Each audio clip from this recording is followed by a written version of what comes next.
امید ہے آپ سب خیریت سے ہوں گے۔ اگر آپ نے ابھی تک ہمارا چینل سبسکرائب نہیں کیا تو اسے ابھی سبسکرائب کر لیں اور بیل آئیکن کو دبانا بالکل بھی مت بھولیں۔ شکریہ۔ نمبر 9، یالی چپکنی۔ خالص آغا زیورات کی ایک بڑی سلطنت کا مالک اور کورہان خاندان کا سربراہ ہے۔ اگرچہ اس کا بیٹا اورہان اور سب سے بڑا پوتا فواد زیادہ تر کاروبار چلاتے ہیں، پھر بھی وہ کمپنی میں سب سے اہم فیصلے کرتے ہیں۔ فرید، جو اس کے بھائی فواد سے بالکل مختلف ہے، ایک بہت ہی غیر ذمہ دار نوجوان بیچلر ہے جو ابھی بیرون ملک سے واپس آیا ہے جہاں وہ تعلیم حاصل کرنے گیا تھا۔ خالص فرید کی لاپرواہی کو مزید برداشت نہیں کر سکتا اور وہ اپنی بیوہ بہو افاقت پر پابندی لگاتا ہے کہ وہ اسے شادی کے لیے ایک اچھی لڑکی تلاش کر کے دے۔ یہ خبر کہ خالص آغا اپنے پوتے کے لیے دلہن کی تلاش میں ہے نیلے رنگ سے گازین ٹپ میں کاظم کی حویلی تک پہنچتی ہے۔ کاظم کی امیر ہونے کی واحد امید اس کی خوبصورت بیٹیاں سنا اور سیران ہیں۔ نمبر 8، ازاک شہر۔ عالیہ البورہ اپنے مرحوم شوہر کے جنازے اور اپنے 5 سالہ بیٹے کے ساتھ اپنے شوہر کی آخری وصیت پوری کرنے کے لیے ماردین پہنچتی ہے، تاہم یہ آخر واپسی کے ایک نقطہ کی نشاندہی کرتی ہے اور البورہ سے باہر نکلنے کا کوئی راستہ نہیں ہے۔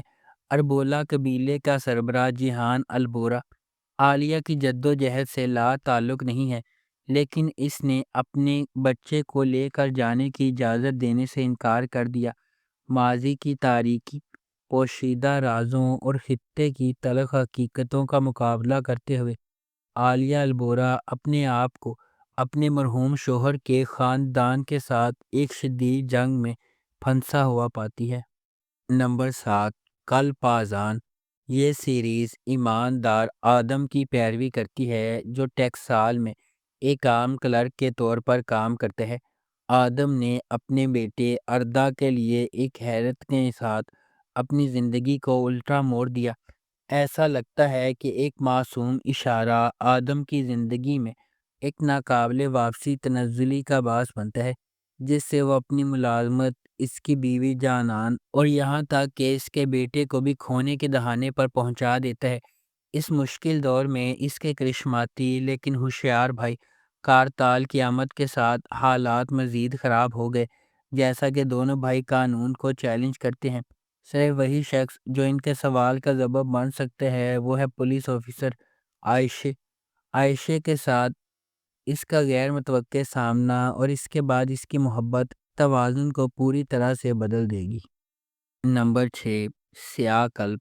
سمرو نے ان بچوں کو چھوڑ دیا جنہیں اس نے چھوٹی عمر میں جنم دیا اور اپنے لیے ایک نئی زندگی اور خاندان بنایا۔ میلک اور نوح نے اپنی ماں کی شناخت اپنی دادی کے آخری الفاظ سے سیکھی اور اسے ڈھونڈنے کے لیے نکل پڑے۔ سمرو، جس کی اب کیپاڈوشیا کے ایک امیر ترین تاجر سامت سے شادی ہوئی ہے، اپنے بچوں کے ساتھ اپنی شاہانہ زندگی جاری رکھے ہوئے ہے۔ تاہم سامت کے بیٹے کے بارے میں اس کی دوسری شادی جیہان سے مختلف منصوبے ہیں۔ نوح اور جیہان کے راستے جو اپنی ماں کا سامنا کرنا چاہتے ہیں، غیر متوقع طور پر جیہان اور اس کی ہچکچاہٹ والی منگیتر سیویلائی کے ساتھ گزر جائیں گے۔ نمبر 5، لیلا، حیات، اشک، عدالت۔ نوجوان لیلا کی زندگی اس وقت تباہی سے دو چار ہو جاتی ہے جب اس کے والد حلمی نے نور سے شادی کر لی، جو ایک بار لیلا کی مرحوم والدہ کی دیکھ بھال کرتی تھی۔ محبت میں اندھا ہو کر حلمی کو لیلا کی نئی سوتیلی ماں کا عذاب نظر نہیں آتا، جو ان کے گھر کو ایک زندہ ڈراؤنے خواب میں بدل دیتا ہے۔ افسوسناک طور پر حلمی کو بہت دیر سے احساس ہوتا ہے کہ نور وہ نہیں جو وہ نظر آتی ہے۔ اپنی غلطی کی قیمت اپنی زندگی سے ادا کر رہی ہے۔ بے گھر اور اکیلی رہ گئی لیلا نے اس عورت کو تباہ کیا اور اس سے بدلہ لینے کے لیے اس کی زندگی چرا لی۔ نمبر 4، بیرگیجے مسالی۔ ماہر، جس کے والد کو دنیزلی شہر میں کرشت کی لمچی نے قتل کر دیا، 20 سال بعد ایک پولیس انسپکٹر کے طور پر واپس آیا جو اپنے والد کی موت کا بدلہ لینے کے لیے پرعزم ہے۔ اپنے پہلے دن واپسی پر اس کا کرشت کی بیٹی جان فیزا نامی ایک مشہور کن لڑکی سے سامنا ہوا اور وہ فوری طور پر اس کی محبت میں گرفتار ہو گیا۔ جیسا کہ ماہر اس پوری اسرار عورت کو تلاش کرتا ہے، وہ خورشید پر بھی گہری نظر رکھتا ہے، اس کے پھسلنے کا انتظار کرتا ہے۔ ماہر کو احساس ہے کہ اس کا موقع خورشید کی بیٹی کی شادی میں آئے گا، لیکن جو وہ نہیں جانتا وہ یہ ہے کہ یہ واقعہ اس کی زندگی کو ہمیشہ کے لیے بدل دے گا، جو ایک غیر متوقع موڑ سے بھری ہوئی رات کا آغاز ہوگا۔ نمبر 3، بہار۔ بہار 20 سال پہلے میڈیکل اسکول سے گریجویشن کرتی ہے، لیکن اس نے میڈیسن میں کریئر بنانے کے بجائے گھریلو خاتون بننے کا انتخاب کیا۔ اس کی شادی کامیاب سرجن تیمور یاوزولو سے ہوئی ہے اور اس نے اپنی زندگی اپنے شوہر اور بچوں کے لیے وقف کر رکھی ہے۔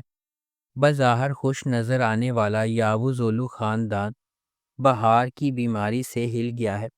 بہار کے ڈاکٹر ایورن اسے بچانے کے لیے پرعزم ہیں اور کہتے ہیں کہ اس کا واحد حل جگر کی پیوند کاری ہے۔ خاندان میں واحد ہم آہنگ جگر تیمور کا ہے۔ یاوزولو خاندان کے لیے جن کا ایک بڑی حد سے تجربہ کیا جاتا ہے، کچھ بھی دوبارہ ویسا نہیں ہوگا۔ نمبر 2، انجی تانے لیری۔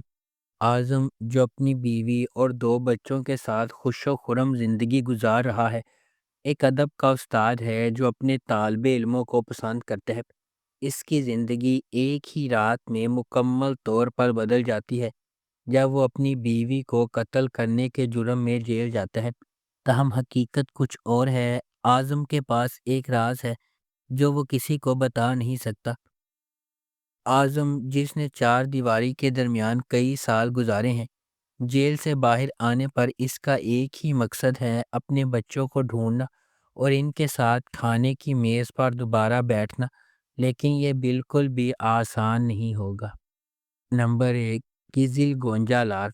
کیزل گونجا لار مریم کی دل خراش کہانی سناتا ہے، جس کی شادی ایک اسلامی فرقے میں 14 سال کی عمر میں ہوئی تھی اور اب وہ اپنی بیٹی زینب کو شیخ کے پوتے کی دلہن جیسی قسمت سے 2 چار ہونے سے روکنے کے لیے بہادری سے لڑ رہی ہے۔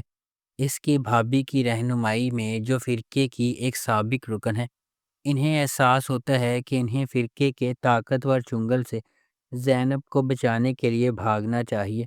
ڈرتے ڈرتے اپنے منصوبوں کو اپنے ظالم شوہر سے چھپاتے ہوئے مریم کو پہلے سیکولر سائیکیٹرسٹ لیونٹ کے گھر میں دیکھ بھال کرنے والے کے طور پر پیسہ کمانا چاہیے، جو اس کی مدد کرنے پر راضی ہے۔ ان کے متصادم مذہبی اور ترقی پسند عقائد کے باوجود مریم اور لیونٹ جذباتی طور پر ایک ساتھ کھینچے جاتے ہیں، لیکن ان کی زندگی میں انتشار اور گہرا ہوتا جاتا ہے جب ان کی بیٹی کی شناخت سامنے آتی ہے۔ اگر آپ کو ہماری یہ ویڈیو پسند آئی ہے تو اسے لائک کریں، شیئر کریں اور ہمارے چینل کو سبسکرائب کرنا بالکل بھی مت بھولیں۔ شکریہ۔